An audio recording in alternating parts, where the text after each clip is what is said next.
Hello, one and all. Welcome to the Bard stream. Glad to be here. It's been a little while, a month, a few weeks, something to that effect. This session, we are not going to be doing a play test, no combat encounter scenarios or building a Monstrous Hero character, but we are going to be conceptualizing some feats. I still need to put some feats into this book. I have some designed, but there are some monster classes that still need some feats. So if you want to maybe get your gears turning for that, we'll actually do that second. We'll do the feat designing second. First, I would like to just give you all the chance to ask any questions, because the last many of my recent Bard streams, I haven't been able to do any live chat questions, or very few live chat questions. So I figured we could do some Q&A for a little bit and then transition over to looking at some feats. And in case you don't know, in case this is all new to you, I'm working on a 5e book called Monstrous Heroes. It has 17 full, complete new classes in it. They're actually race classes. They're your racial traits and your class features. 17 of them, all inspired by monsters.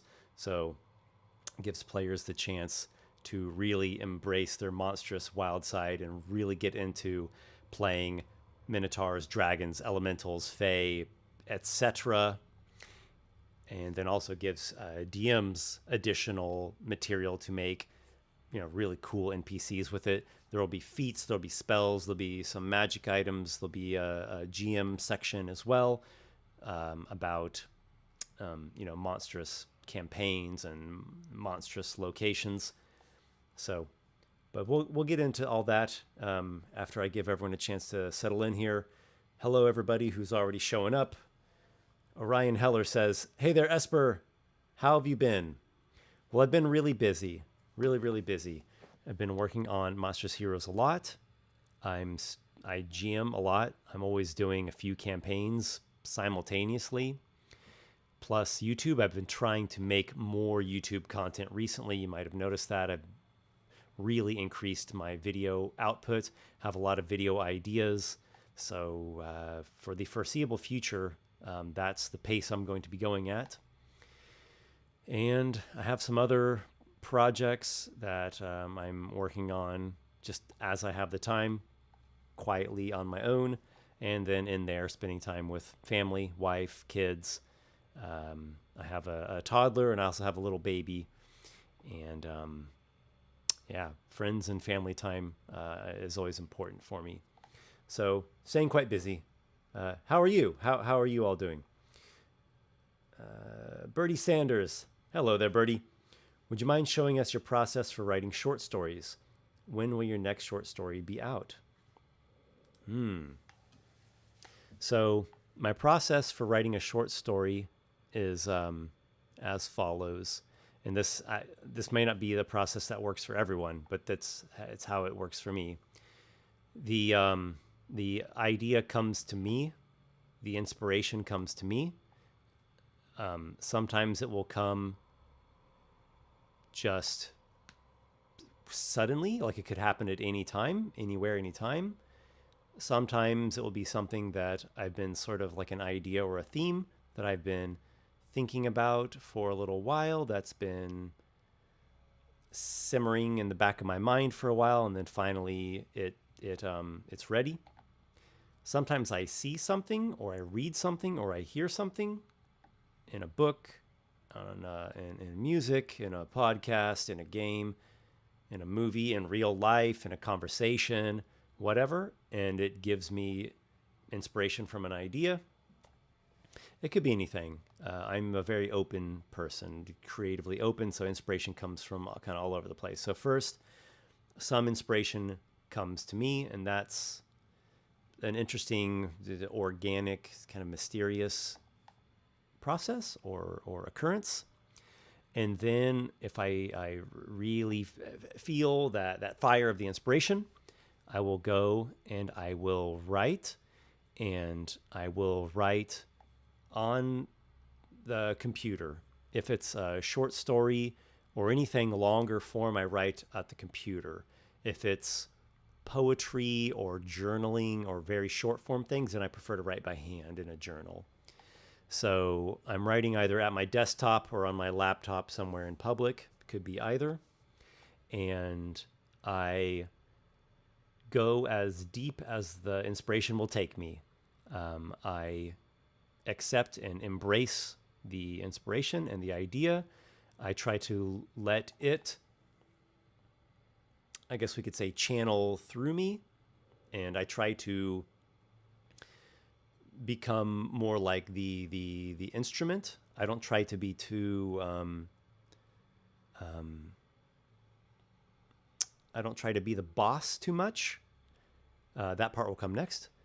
So I try to immerse into the inspiration, and I write. And the way that I write is it's fairly meticulous. I'm not someone that does loose, roughed drafts. I don't usually do that.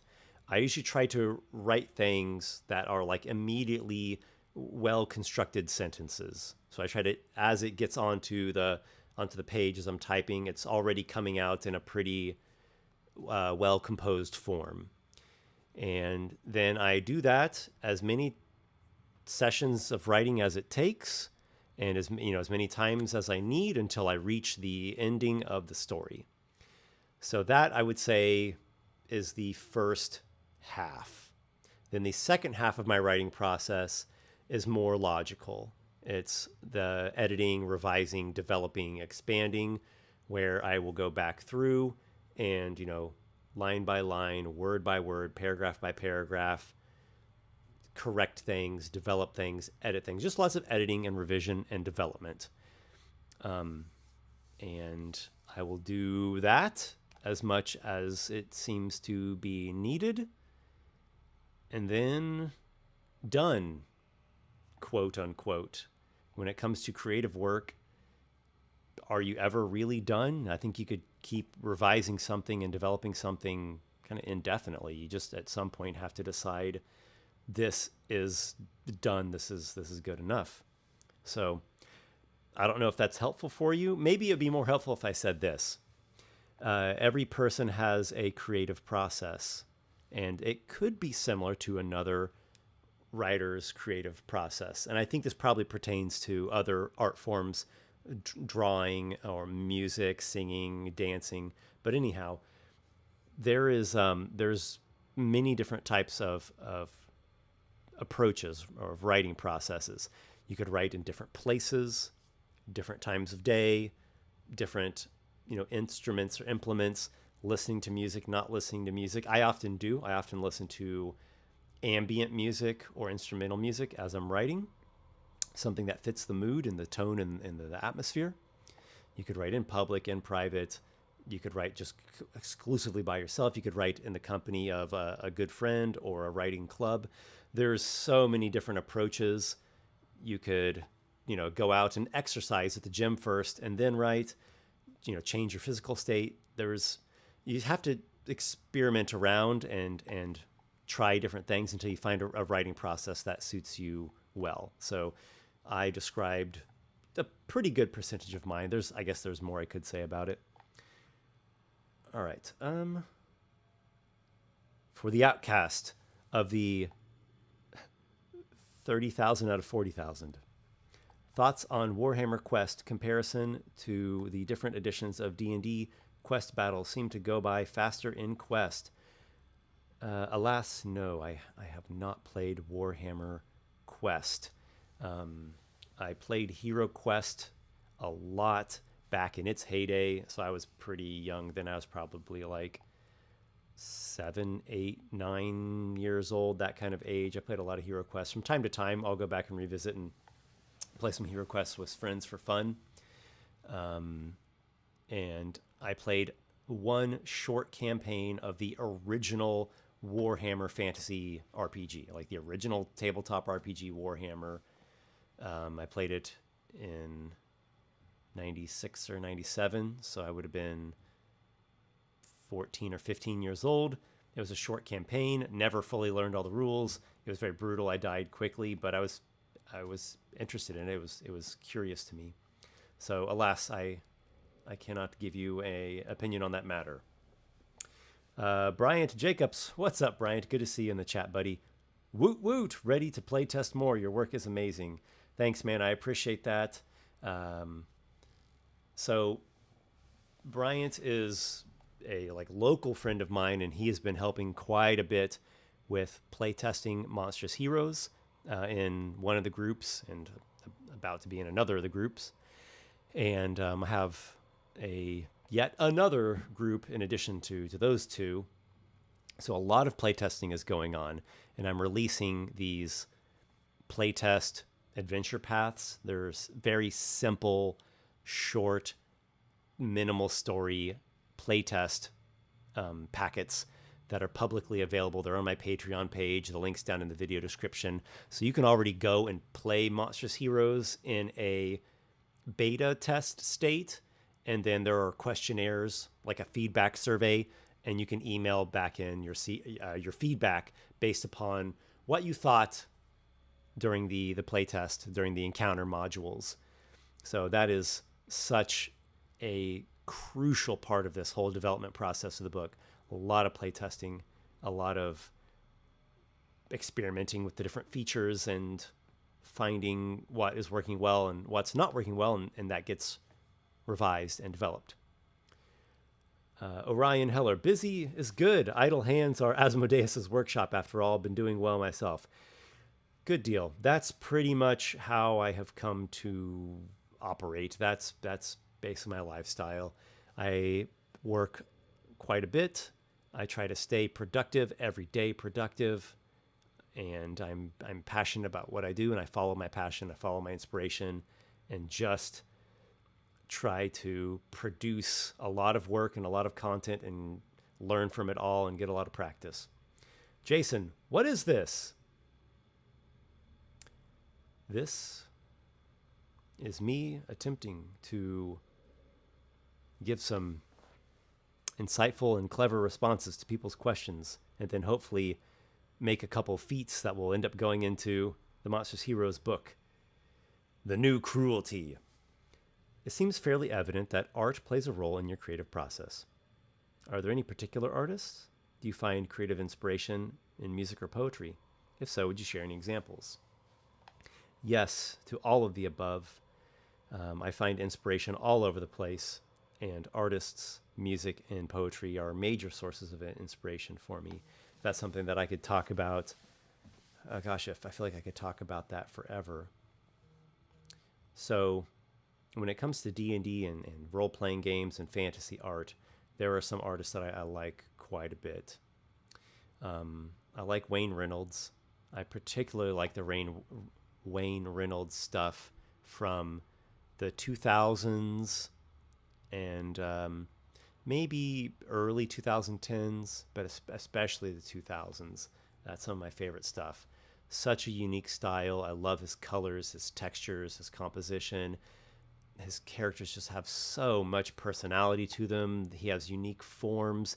He just has a signature style that is his own. The way that he uses negative space is just brilliant. I really love his work. And again, the stuff he was doing like in the 3rd edition and 4th edition era, those years, I really, really like it a lot. And he seems to still be making some pieces for Magic the Gathering. I see, because I pretty well keep up with Magic the Gathering. Not super well, but decently so. And I, from time to time, will see new cards that have his illustrations on them. Thomas M. Baxa, I've liked him a lot for many years. He's done D&D and Magic the Gathering work too. He started with like 2nd edition stuff, even though I haven't played 2nd edition. I never did. I've, of course, looked at the images in the books, and he has some great illustrations from 2nd edition and 3rd edition. I like them both. 4th edition, I think he did some as well. I don't think he has anything in 5th edition. Well, actually, I think his Maw Demon illustration is the one that's used in 5th edition, even though It's the same one that he did for earlier. It was for fourth edition, and yeah, for fourth edition. He actually did that for fourth edition, but the same illustrations getting used in fifth edition. Michael Comark. Actually, I've got a Michael Comark print back here. There, the Black Spire. That's Michael Comark. His stuff is just incredible. It's it has such a realism. Some of his stuff is almost photorealistic. It's that sharp and detailed and lifelike. And he's done some fantastic stuff. I don't know if he does anything for fifth edition, but he definitely did some great pieces in third edition, and I believe a bit in fourth edition. And he's done all kinds of illustrations for he did illustrations for George R.R. Martin's World of Ice and Fire. He's like at the top. Oh my gosh, I have a bunch that I follow on Instagram too. Trying to think of some more D&D. Rebecca Guai. I don't see her stuff too much anymore, but also she's someone like her 2000s and 2010s work. Just love her watercolor pieces. Sam Wood. I've always liked Sam Wood stuff. He did a ton in third edition, especially with like Monster Manual creatures. And oh gosh, there's so many more I could talk about, but I'd have to start really sitting here and thinking about it. And then let me try to wrap up this question because I could talk about this forever. Music and poetry. Every month in my newsletter, in Scrolls of the Bard, I talk about music that I have been listening to throughout that month that has been inspiring me. And there's so much music that I really, really like. Over the past many months, I've been listening to a lot of dungeon synth and ambient, but that's not all. I listen to like all kinds of genres, rock and metal and classical and just kind of all kinds of things, different music from different countries. Cimmerian is a dungeon synth artist I've been liking a lot recently, and Laconis, and there was a recent remastering of Thomas Kincaid. I'm sorry, I might be saying something wrong there with the name. And here, I'm going to pull something up real quick because I don't want to forget one that I've really loved recently. Cimmerian. Goest? It's probably pronounced Goest because it's, imagine like the word ghost, but in between the O and the S, there's an E with an umlaut. Goest, a few months ago, put out a compilation of 3 albums that is really, really good dungeon synth. It really holds a great tone throughout it all. Mythscribe, Midnight Odyssey. Cimmerian did a collaboration with Oubliette not too long ago. That's like synth music plus dungeon synth. It definitely is an homage to oh my gosh, the Blade Runner soundtrack. I'm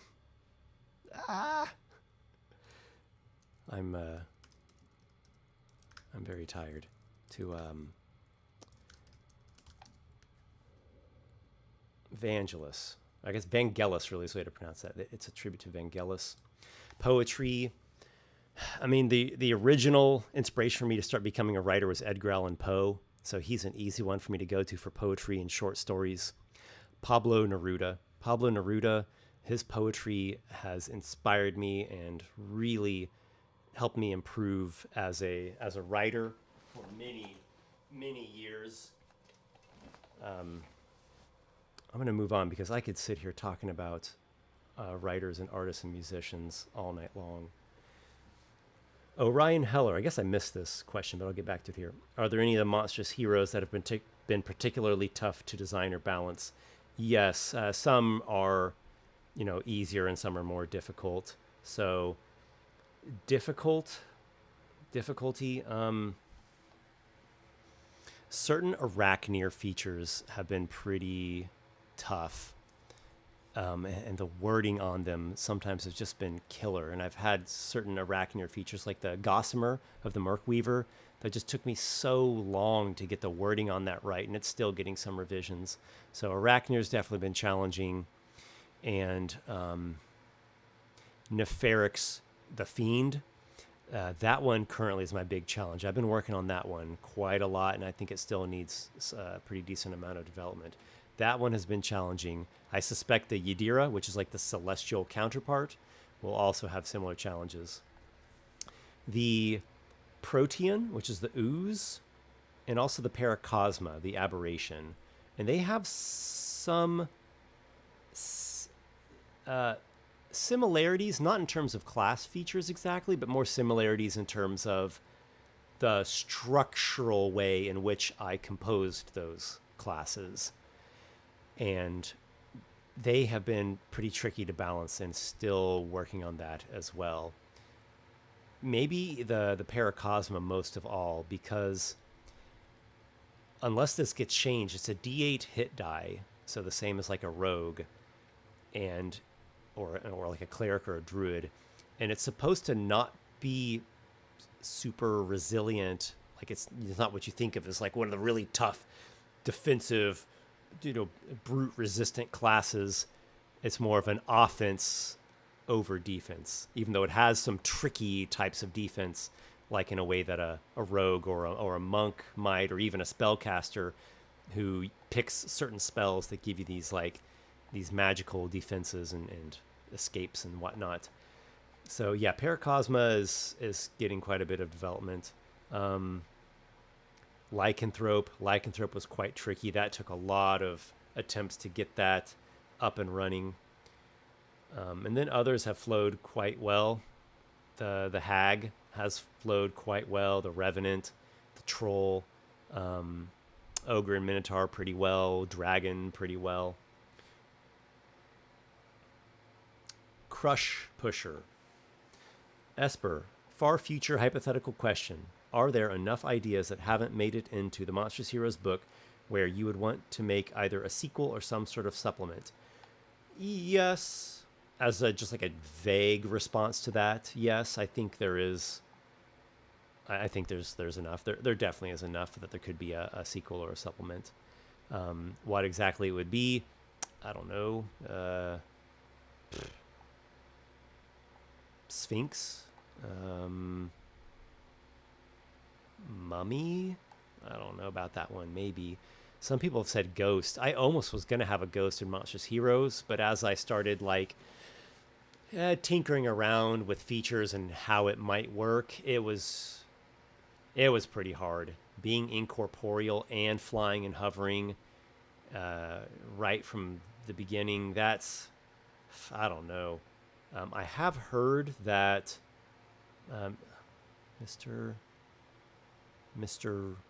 Rex made a ghost player character class, and some other monster classes too. I've been avoiding reading his stuff because I don't want that to somehow inadvertently influence what I'm creating. So I'm going to wait till Monstrous Heroes is done. Then I'm going to check out how he put his stuff together. And so no spoilers. I'll check that out later. And that's going to be very curious for me to compare and contrast our different approaches and how we did things. Jason, is this D&D 5e? Yes, it is. Monstrous Heroes is a 5th edition third-party book, and it is built to fit right along with core baseline D&D, fitting right in with, how player character classes are expected to function, all the basic rules, the power level of everything. Or you could use it as its own standalone setting in a way. You could just do a monstrous, all monstrous party in a world that's made for monstrous adventures only. Let me go to a couple more questions, and we'll get into conceptualizing some feats. Alistair Boneman. Hi, Esper. I've been wanting to ask a question for a long time. I presume the hag uses witch/warlock-esque abilities with patrons and all that. Is this true of your hag class, or do they have different patrons? And do you have homebrew patrons included in your book? The hag does not have patrons, and the hag has her own... Sorry, excuse me. Ooh, I should have muted that. Sorry, guys. That came out of nowhere. That's a sneak attack, a sneezik attack. The hag has her own spell list. Some of the spells on her list naturally would also be on the warlock's spell list, or the sorcerer's spell list, or the druid's spell list, right? Obviously, there's always going to be some shared spells. The hag also has some unique spells that are on her spell list that are just hag-only spells. The Brindlecap is also that way, and those are actually the two Fae in the book. The hag and the Brindlecap are the two Fae. The Brindlecap also has some unique Brindlecap-only spells. What else is in your question? No, there are no warlock patrons in the book. The hag is not a warlock. She's her own thing. She is a full spellcaster, and you can actually already take a look at the hag. Just go onto my Patreon page, and you'll see in that the first playtest adventure path, Shadows of Vengeance, one of the classes in there is the hag. So you can already go and look at the beta test state of the hag now, and get a pretty good feel for the direction she's going in. And I would say the hag is in, if I put the development, the progress of all the classes into three big categories as, like, you know, very developed, moderately developed, and lightly not developed much, I would put the hag in that top one. The hag is quite well developed now. I haven't been putting any more updates to the hag on my Patreon, so what is there is, a couple versions back, but nothing major has changed since that last update. She has in the hag racial traits, there are 3 hag types, or like hag lineages that you choose from: sea hag, green hag, or bone hag. And that's more on your racial trait side of things, though it does play into your class features too. And then for the class itself, there are 2 subclasses: Mother of Curses, which, as the name implies, is all about curses, hexes, and maledictions. And then Mother of the Cauldron, which is all about brewing up these unique concoctions out of your cauldron. And there also are some rules in there for creating like magic items through your cauldron, potions and oils and whatnot.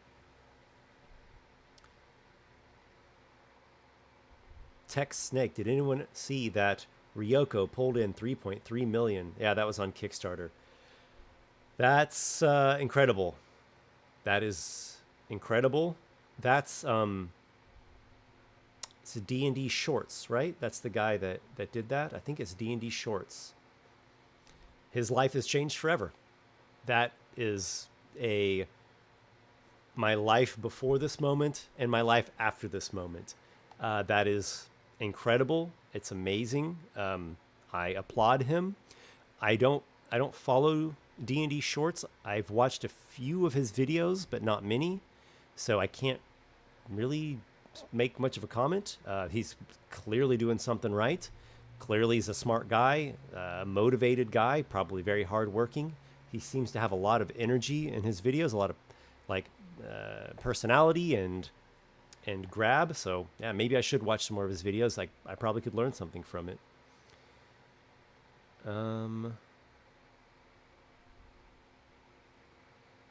Error 404, ID not found.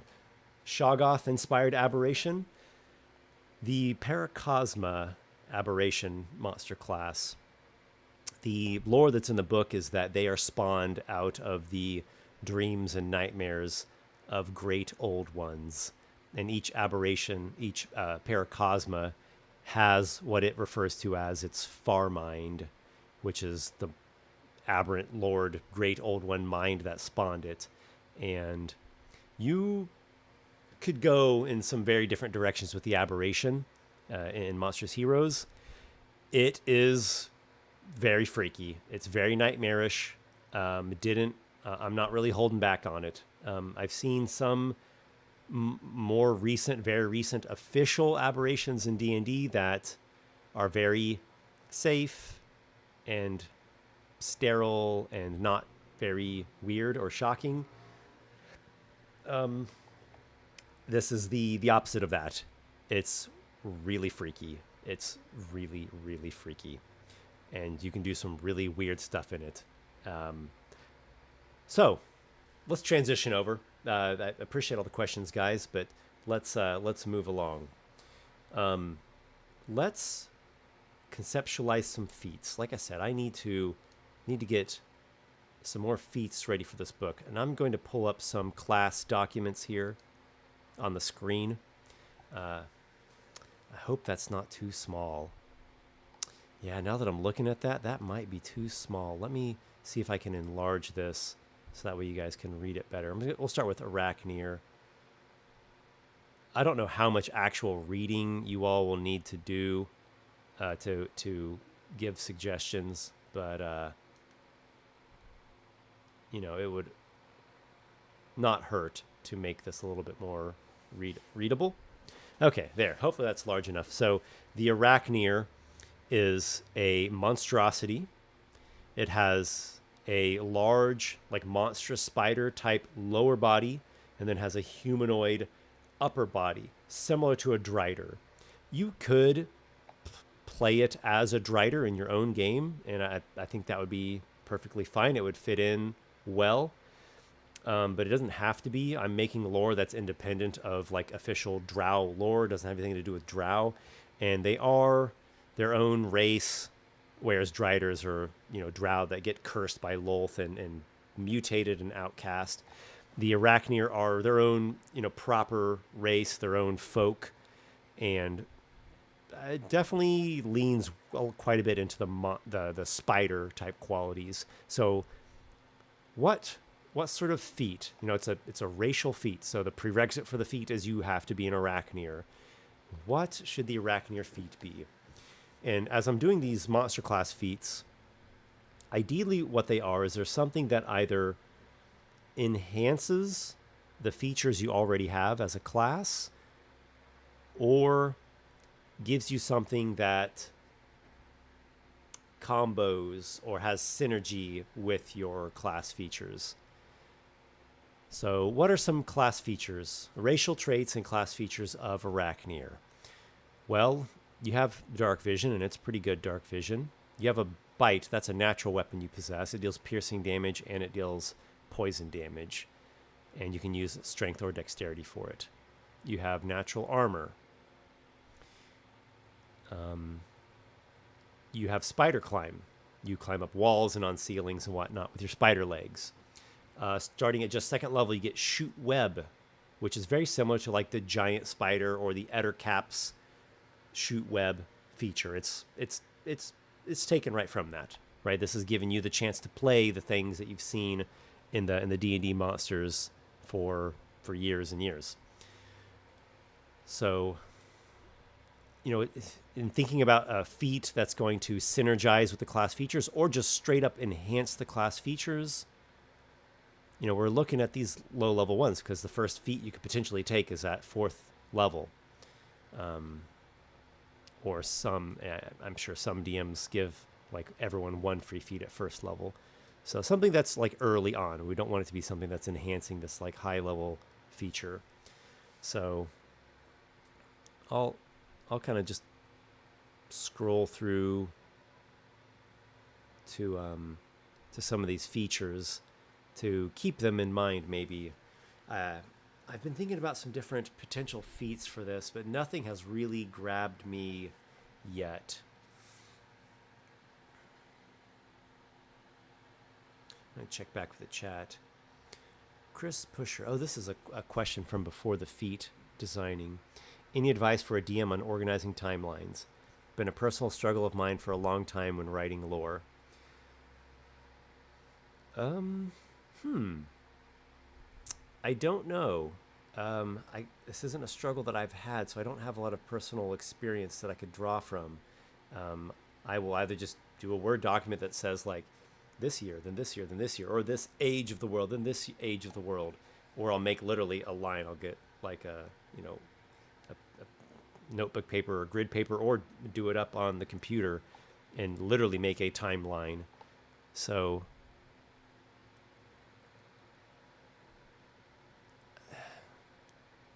yeah, man, I'm sorry. My advice would be more like make interesting lore.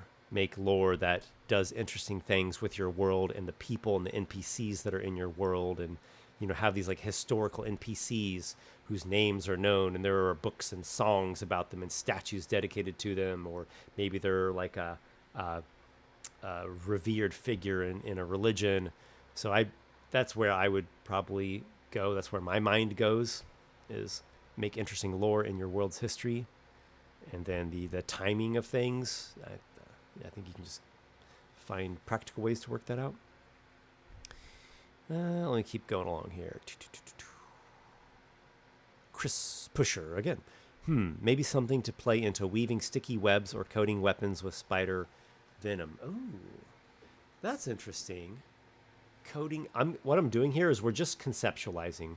I'm not going to be sitting here like writing out detailed the feat, because we'll be here all night long. But I'll be getting some good notes. Coat a weapon with your venom. Weapon or ammunition with your venom. That's interesting. That is interesting. That's definitely worth considering. Weaving sticky webs. There's a subclass called Merc Weaver, and it is already the like master web spinner one. So I'm not super inclined to go that way with the feat. Error 404, Master of Webs, construct structures, traps with spiders. So, ooh, a trap, yeah. Okay. Webbing, trap. Okay, that's worth considering. Nicholas A. Oh, hey, Nicholas, how's it going? Nicholas recently has been helping out with some playtesting as well, playing an Arachnir, the Merc Weaver, the aforementioned Merc Weaver, no less. Good to see you here, man. In the player's handbook, the default range for dark vision is 60 feet. The drow's range is 120 feet and is called Superior Dark Vision.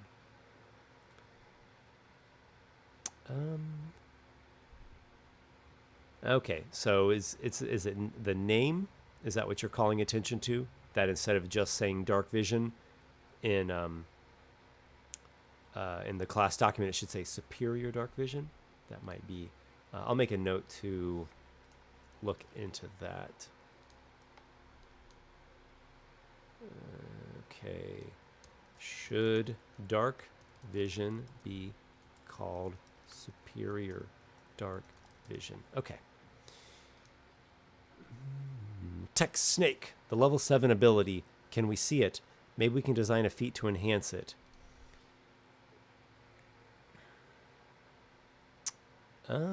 There's not a baseline 7th level Arachnir feat. So that would be with the subclasses. Yeah. And like I'd said, the feat needs to be something that meshes in with low level things, not the higher level things. I guess one could make a feat that says like prerequisite 8th level, and so you couldn't take the feat until you were at least 8th level, and then it enhances higher level features.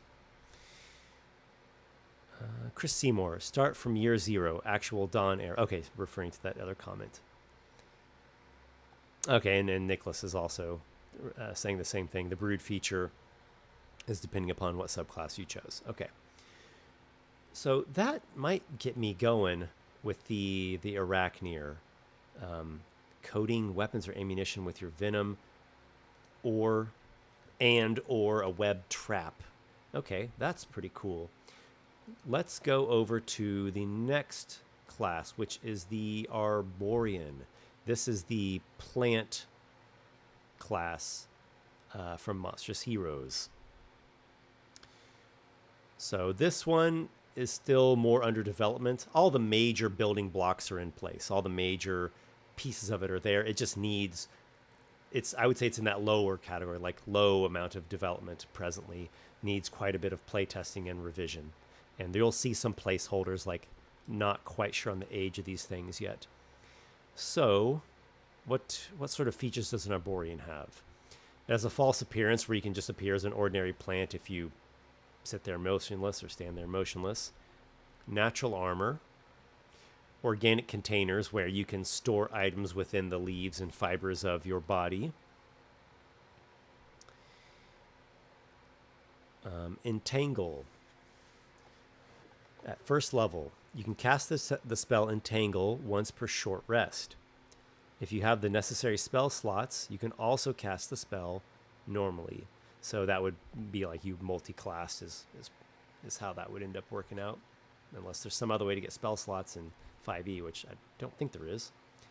So yeah, maybe it could be something that enhances the Entangle. There is a class feature later that does enhance the Entangle spell. So it's not like if there's no feat to enhance the Entangle that we're missing something, because it comes on eventually anyways.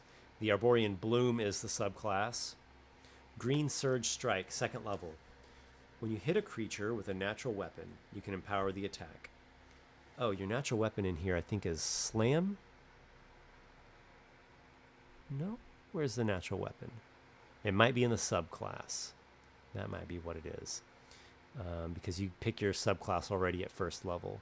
Let me go down to the subclasses. Bosk Warden.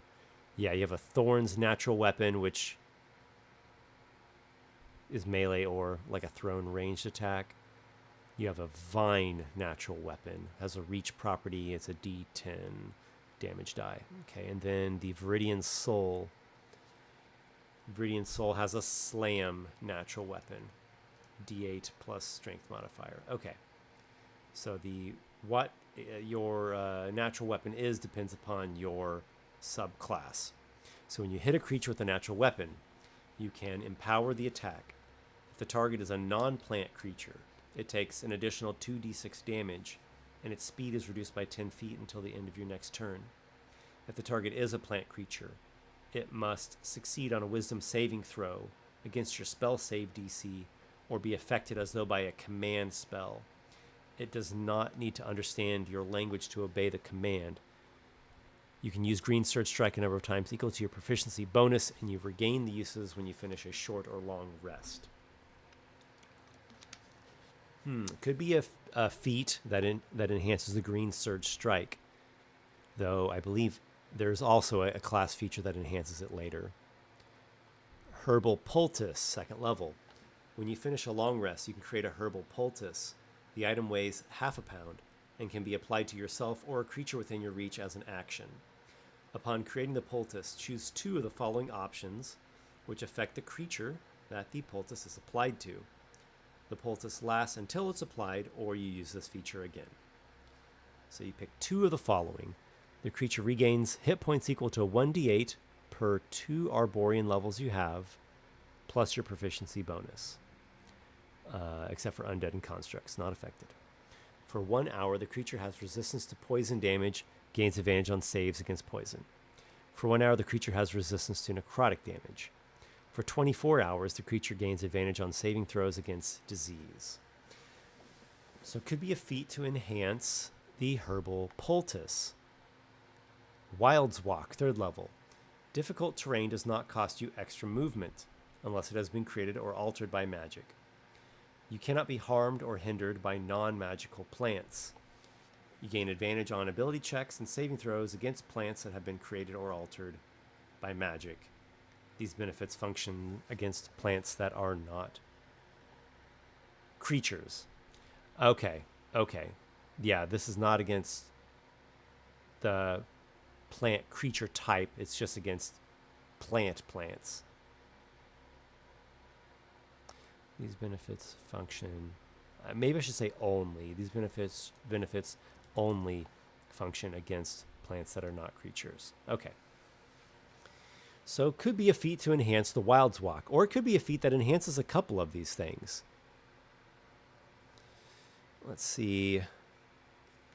No suggestions on Arborean. Okay, maybe we can come back to this one. See if anything comes to me right off.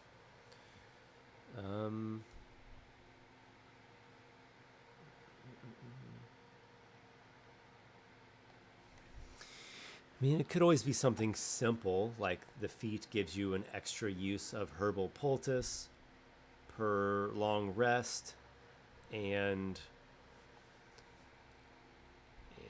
green surge strike. The green surge strike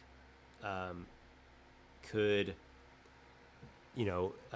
produce an area and hit more than one creature. This either the 2d6 and slowed by 10 feet to non-plants, or commanded against a plant. Let me see what the feature is that enhances the green surge strike. Maybe it's a subclass thing.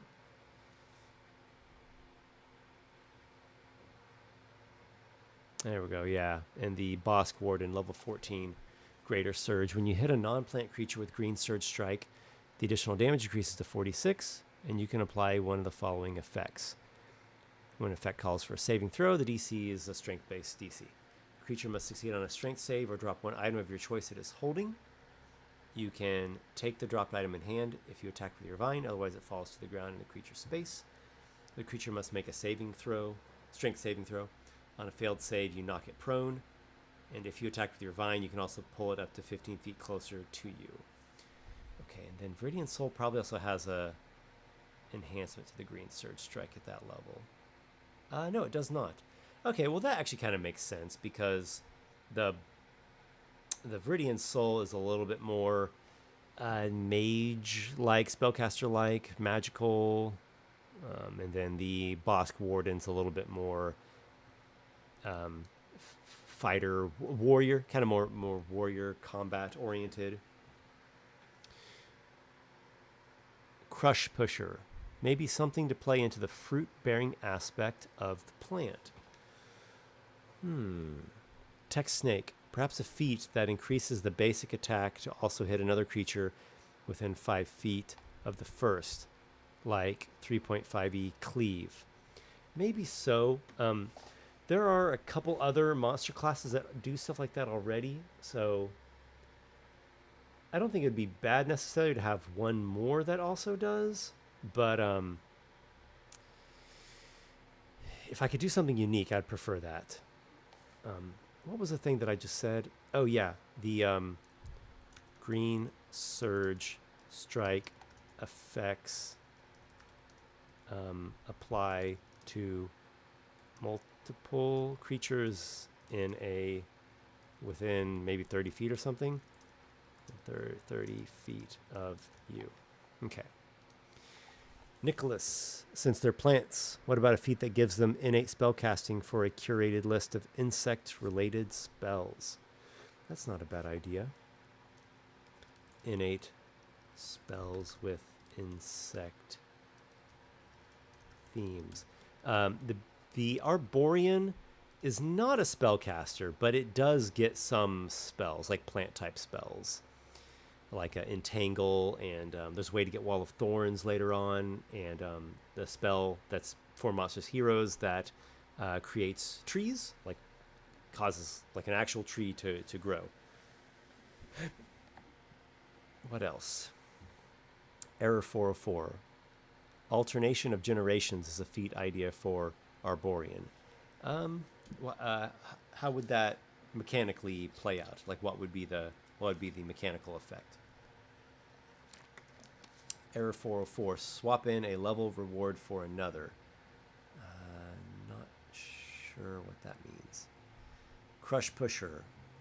Oh, maybe an additional effect to the poultice depending upon the environment the Arborean's creating it in. That could be interesting. Poultice enhancement based on environment you made it in. Okay. Cool. Let's move on to the next, which is Brindlecap. This is a pretty complex class because it has 4 subclasses, and they do some distinct things, even though they share the same class, the same core class features, and in general is a Fey trickster, small-sized Fey trickster. The subclasses for this are Clericon, Spriggan, Redcap, and Puck. And I've gotten some really, really excited, delighted playtest feedback from this class so far. Particularly the people that really like this sort of Fey trickster character. It's not. I don't think it's something that appeals to everyone. The flavor of this is not for everyone, but for the people that like this sort of thing, they've really enjoyed it. So, just catching up on a couple chats here. Chris Seymour, stand still and grow large, or pollinate, poison, area of effect. Maybe. The Dream's Gone. The Dream's Gun. I love Monstrous Heroes. I've backed it. And I'm playing a blue dragon in Bellions. You've probably heard of him campaign. I have not heard of Bellions. Is this a YouTuber? Bellions. I will check out Bellions. Okay. I may be saying that wrong. Hellions, maybe. So cool. That's really, really cool to hear. The next playtest adventure path that gets released is going to have the dragon as one of the playtest classes. So it will contain the features beyond 12th level in it, at least as they are in a beta test state. And thank you very much for backing the book.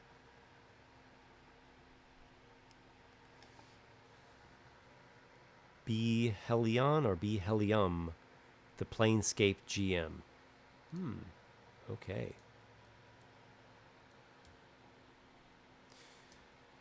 I will take a look into that later. So, the Brindlecap. Fey monster class. Trickster. Magical Gift. You learn one of the following spells as a bonus spell. Jump, Mage Armor, or Shrouding Mists. You can cast it on yourself at will without expending a spell slot or needing material components. Trixie, you gain proficiency with one of the following skills. Acrobatics, Deception, Sleight of Hand, or Stealth. You pick your Fey lineage right at first level. You decide whether you're a Puck, a Spriggan, a Redcap, or a Clericon. Spell casting. This class is a half caster, and you get spell casting right from the first level. And Jugglery is another spell that you get as a bonus spell. Yeah, there's the spell casting table. Then the spell list.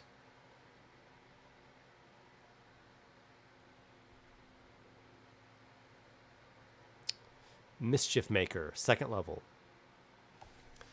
As an action, you can produce one of the following magical effects within 60 feet of you. It lasts for 10 minutes or until you dismiss it as a bonus action. You cannot have more than one of each kind of effect active at a time. If you produce the same kind of effect while one is already active, the old one ends. 1. Create an illusory sound or an illusory still image that is up to a 5-foot cube in size. Follow the guidelines of the minor illusion spell for this effect. 2. You animate a tiny non-magical object or a tiny amount of naturally occurring matter, such as dirt, rocks, twigs, fire, water, or smoke. The substance can take on a single form or a swarm of little forms, which cannot exceed a 2-foot cube in size. In either case, that which you animate must be unattended and not connected to a larger structure or object. The animation acts as you direct it, following your mental commands. It uses a stat block below, though cannot take an action unless you use a bonus action to command it. It shares your initiative and takes its turn immediately after yours. And there's this, tiny little minor animation construct for if just, it ever becomes necessary that you put it in combat somehow or have it take on some kind of challenge. So it could be a feat that enhances the Mischief Maker, which is sort of like a minor illusion plus a animate very minor object or animate substance, right? You could have like a little flame person dancing around. You learn Juggler as a bonus spell. It's a trickery type spell. The Brindle Cap has a lot of trickery type spells. What else could a feat be? I don't know. A feat to get more spells. A feat to give you more spells from your magical gift. Any suggestions, guys?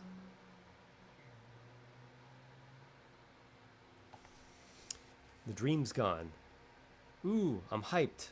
I'll ask Behil to run that for us sometime.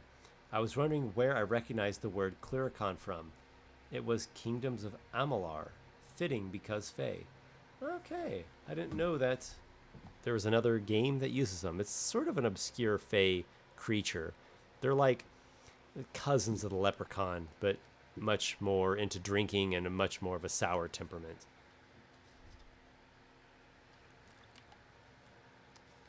Taksak Okami. I like to give haunted trees dissonant whispers. Ooh, spooky. Chris Seymour, Shrink Dust. Shrink Dust, that's really cool. Shrink Dust. Okay. I'm putting a note to consider that. Shrink Dust. Any other suggestions for Brindlecap? A feat that gives him some kind of teleportation ability. Maybe. I think there's some stuff in the class already where you can do that, but let's see. Teleportation ability. Okay, let's move on to the Hag. Full caster, D6 hit die, dark vision, a claw natural weapon, nocturnal soul. You can finish a long rest in 5 hours, of which you only need to sleep for 4 hours. Preternatural deflection, which is sort of a natural armor. It's a charisma based AC. Hag lineage, where you choose a bone hag, green hag, or sea hag. And those each have a number of perks that come along with them. First level, you start off spell casting, full casting class, gets into all the way up to 9th level spells. Craft of the Crones, 2nd level and 9th level. You either create a magic item or you receive a magic item as a gift. Choose the item from the list below. The item comes into your possession during rest or downtime. If you lose the item, you retain a replacement in a like fashion. If you willingly sell or give away the item, you do not obtain a replacement. So at 2nd level, you can choose between Bag of Holding, Deck of Illusions, or Figurine of Wondrous Power, the Silver Raven. Also 2nd level, Illusory Appearance. You learn Disguise Self as a bonus spell, and you can cast it at will without expending a spell slot. There is an enhancement later on for this Illusory Appearance. It's Frightful Visage at 7th level, where you can, as a bonus action, like throw off the illusory image and like surprise and shock the target with your actual appearance, which is this horrid, ugly hag, and potentially frighten people within 60 feet of you.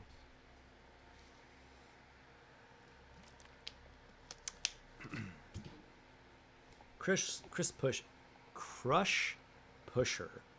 Maybe a list of lesser effects based on the idea of the Fey Lords granting blessings. The player chooses which Fey Lord they align with. That's interesting. So that's back for the Brindle Cap. a complex feat, but I like the versatility and variety of it. List of lesser effects. Choose which ones based on loyalty to a Fey Lord. Okay, yeah, maybe so. Error 404. YouTube seems to be delaying my comments by a lot. Well, you are error. Taksako Kami. Hags to me should be naturally ritualistic casters and herbalists. Yes, that they indeed are. What sort of feat for the hag?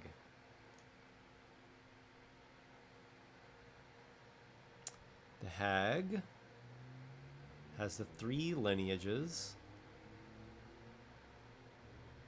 which I guess there could be a feat that has an enhancement for each of the lineages. It would be kind of a long feat because it would have to be like, you gain the following benefits based upon what your hag lineage is. Bone hag, you get this. Green hag, you get this. Sea hag, you get this. But it might not be too long-winded. That might be a good way to go. Make a note there. Hag. Let's see. Additional benefits per hag lineage. There's also a class feature that already enhances the hag lineage, though. Well, I'll leave the concept on there because I might find some space in there that I'm not already using with just the core class features. It is gloaming powers at 5th level. Yeah, you gain additional powers based upon your hag lineage. Okay, so the feat would really need to be distinct from that because you're already getting an enhancement at 5th level. What else? Any hag feat ideas? Oh, and if I wasn't clear about it, the hag does have ritual casting along with the full casting. Pylord. Hags always use body parts for grotesque spells and potions. Maybe something that uses the parts of slain foes for extra buffs and spell-like effects. That is pretty cool. Use body parts of slain foes for extra effects or benefits. The downside to that is like that, the same as that previous one where you have a loyalty to a Fey Lord and get some kind of perk or benefit, in that it's kind of a longer one. Also, if I made a feat that the benefit depends upon what your hag lineage is, that's also a longer one. But that might just be how things have to go with the hag. The hag feat might just have to be a longer one. The dream's gone. That's very hag-like. It really is. That is a pretty cool idea. Use body parts of slain foes for extra effects or benefits. Nice. Okay. I am starting to run out of time here. Let's see if I can jump over to one more. Minotaur. Okay. A Minotaur feat. The Minotaur has acute senses, proficiency, and expertise in perception. Dark vision 60 feet. A gore natural attack with the horns. Labyrinthine recall. You can perfectly recall any path you have traveled. And natural armor. And then as a first level class feature, you get charge, like you charge in there with your horns, just like what we know from the Monster Manual Minotaur. Plus a Minotaur fighting style. And there are 4, I think. Demon Horn, Dualism, Spirit Guard, and Unrelenting. I almost wonder if it's worth making a feat to give you a second fighting style. That would be pretty cool and pretty powerful. I'll be considering that one. There are class features that enhance the horn natural attack, natural weapon as is. So I'm not really inclined to make a feat that also does that. But the Labyrinthine Recall, there's nothing that enhances that later or does anything more. It's just this one sentence here. So maybe enhancement or expansion to Labyrinthine Recall. Labyrinthine Recall. Okay. Any chat suggestions on feats for the Minotaur?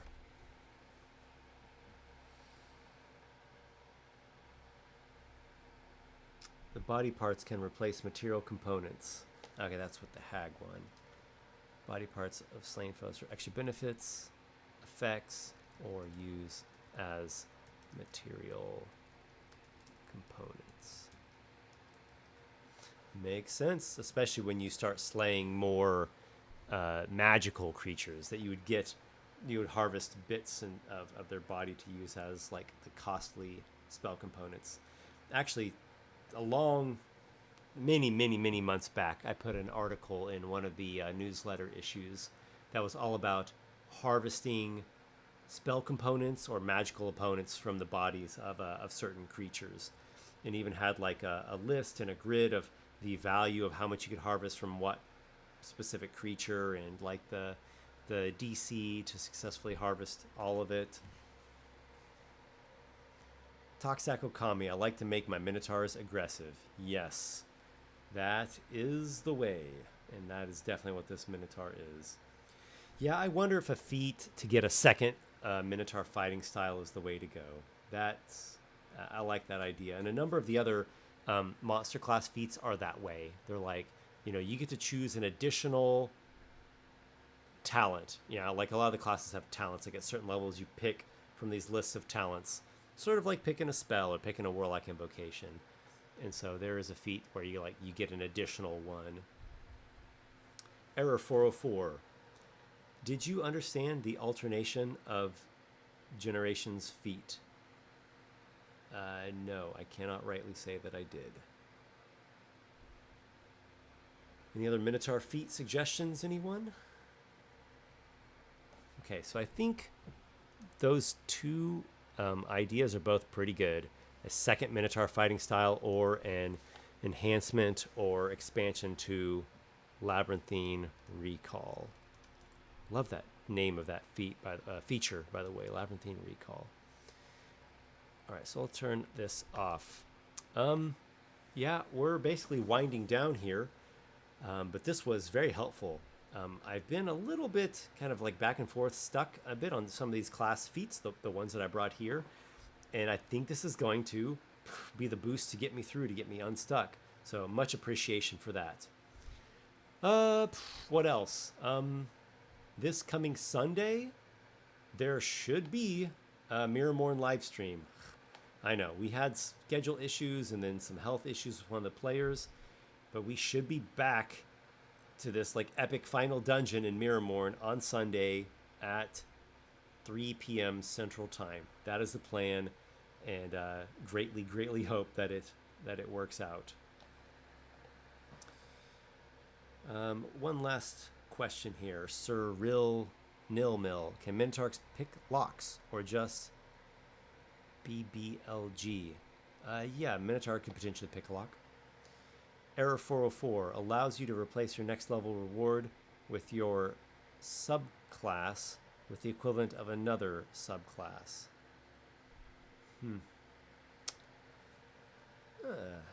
As a feat, huh? Oh, that'd be for the Arborean. I don't know if people would spend a feat just to swap out what you have available as a selection of class feature, because you're not actually gaining any total number more of features or benefits. I'll think about that, though. There might be something to that. Nicholas A., something like the Crusher feat, but more specialized. Maybe something like Charger from Left 4 Dead, carrying multiple foes in a single charge.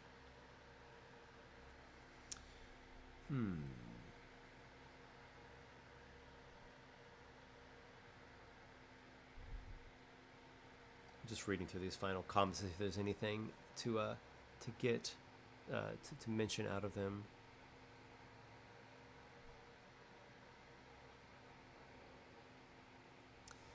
Talk Sako Kami. Hey, one of your players in Mirrormorn plays in my game too.